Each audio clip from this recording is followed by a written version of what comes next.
s'est retrouvés entre mamans et en même pas l'espace d'une semaine, on avait réservé, et on est parti par nos propres moyens.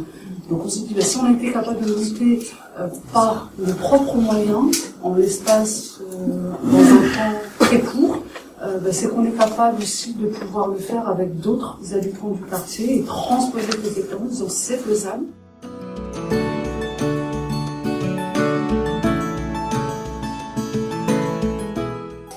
Horizon 9 a choisi de soutenir le comité qui n'avait plus de bénévoles et autour de ça essayer de créer une dynamique et faire en sorte que tous les partenaires du coin puissent ensemble créer différents projets où chacun a exposé ses idées.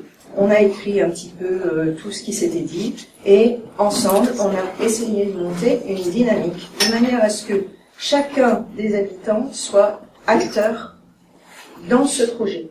Voilà, en fait, le projet Rando, en fait, c'est des jeunes de 11 à 25 ans. On va travailler avec des handicapés sur le thème du sport et de la culture pour prouver aux gens du Sud, aux gens d'autres villes, que Roubaix n'est pas une ville non fréquentable. Même moi, quand je voulais refaire une recherche de stage, quand je disais que je venais de Roubaix, déjà, ils me disaient non, en fait. Pourquoi? Parce que je venais de Roubaix, ils avaient peur et nous, on veut prouver ça, en fait, en faisant des activités sportives et culturelles.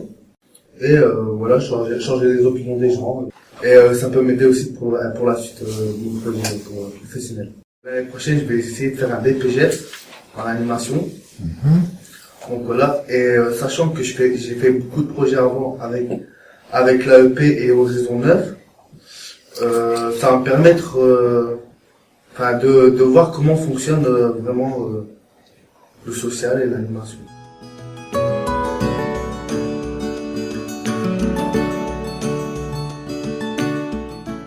Et donc ces partenaires, on s'était réunis à la base pour organiser un événement autour des 40 ans de ce quartier.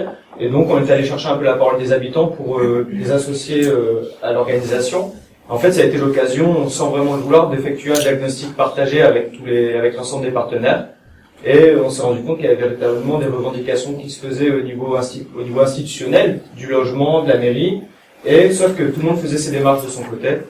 Du coup, les habitants se sont mobilisés et nous on a accompagné, on s'est plus constitué comme un appui technique au début, encore aujourd'hui, pour qu'un collectif d'habitants se constitue. Et aujourd'hui, un mois et demi après, les jeunes commencent à intégrer le collectif depuis peu et commencent à s'investir dans le projet.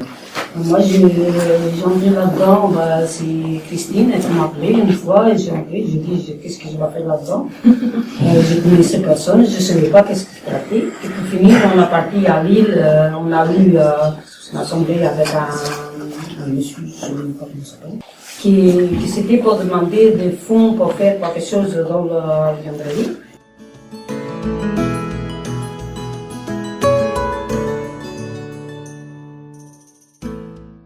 J'ai créé cette épicerie solidaire le 18 septembre 2003. Donc, cette association n'a jamais eu de salariés. C'est toujours des habitants. Donc, c'est un peu ce que je voulais. Je voulais que les habitants du quartier soient acteurs de leur vie et pas spectateurs.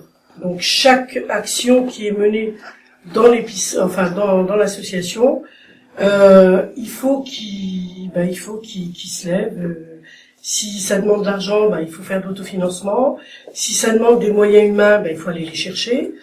Je me suis dit comme ça, si l'association n'existe plus, ces personnes pourront se débrouiller tout seules.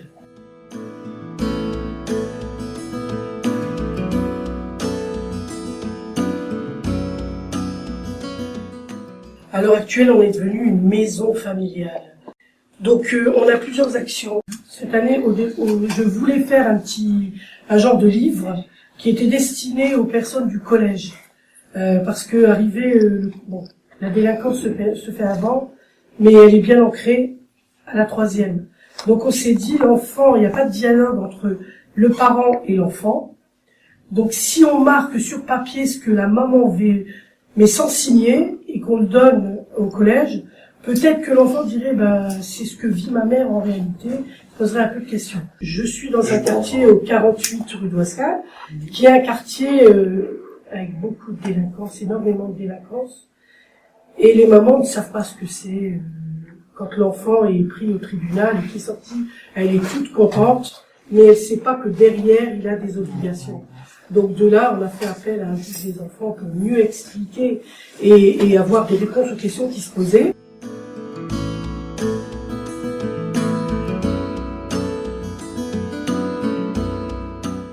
Je vois qu'il y a beaucoup de militantes, mais où sont les hommes dans tout ça, s'il y en a?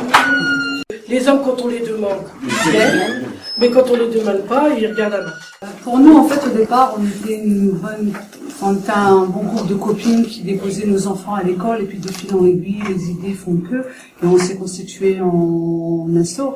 La plupart, soit c'est des familles monoparentales, donc ça il faut le dire pour partie. D'autres, c'est des maris qui travaillent mais qui s'investissent aussi différemment. Dans le cadre de conseil d'administration, on a au moins un homme. Alors c'est déjà pas mal. On essaierait pouvoir de faire plus. Mais souvent, c'est des dames ou des habitantes qui se disent qu'est-ce que je vais faire de mes journées? Donc se rendre utile, participer, faire quelque chose de nos journées.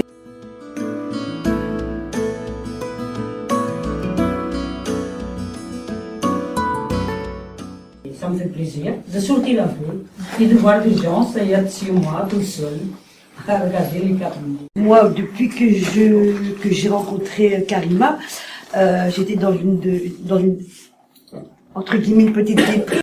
Et quand je suis rentrée dans la chose, c'est une famille que j'ai rencontrée. Ça fait plus de 4 ans que je suis avec elle, je fais du bénévole. Et ben moi, quand je me réveille à 6h du matin pour faire mon ménage, pour préparer et tout, et à 8h, je prends ma douche, j'ai déjeuné, hop, je m'en vais à l'association.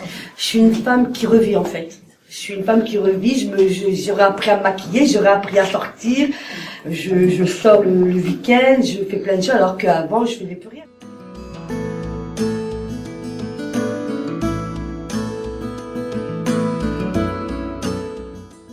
Les femmes qui sont avec moi, on a plaisir de se retrouver. On a plaisir. Donc, et eux, maintenant, maman, tu vas pas à l'association. Non, mais si, c'est mieux. J'ai plus de dialogue avec mes enfants maintenant, parce que je vois la misère de l'autre côté, j'appréhende. Donc, quand mes enfants sont à la maison, tout simple, vendredi, tu veux sortir? Il se dit, mais elle est pas normale. Elle me demande de sortir vendredi soir, alors que d'habitude, je le ferai pas. Mais je sais qu'il a son jardin secret, donc il faut j'arrive mieux à comprendre mes enfants. C'est pour savoir la solidarité. C'est pour lui apprendre. Comme ça, c'est elle voit de elle-même. Je suis pas forte, c'est qu'elle constate. C'est pour ça que je ramène souvent, comme vous savez, moi, qu'on carte sur Horizon 9. Et comme ça, elle a cette approche, et elle, plus tard, ça va mûrir dans son esprit, et puis ça va lui faire une ouverture aussi. Je fais partie de diversité avec Fatia, Akila et d'autres mamans. Et justement, là, je me retrouve parce que je fais récemment partie de l'association. Et voilà, on a été faire notre petite course. J'étais contente. J'ai été laver l'association avec Akila. J'ai dû prendre ma fille avec moi. Et justement, en parlant des enfants, ma fille, elle était fière de moi. Elle a voulu participer même au ménage, alors qu'à la maison, elle le fait pas. Et elle était contente, elle a parlé avec ses copines. Maman, elle fait partie de l'association. J'ai eu une réunion avec les directrices d'école aussi. Fièrement, je leur ai dit que je faisais partie de l'association aussi. Et voilà, c'est une fierté pour moi. Et j'ai arrêté de travailler justement pour m'occuper de mes filles. Et donc j'ai voulu m'investir et pour avancer aussi parce que notre quartier est un petit peu mort. Quand on a une réunion, on est contente, on y va et voilà. Merci.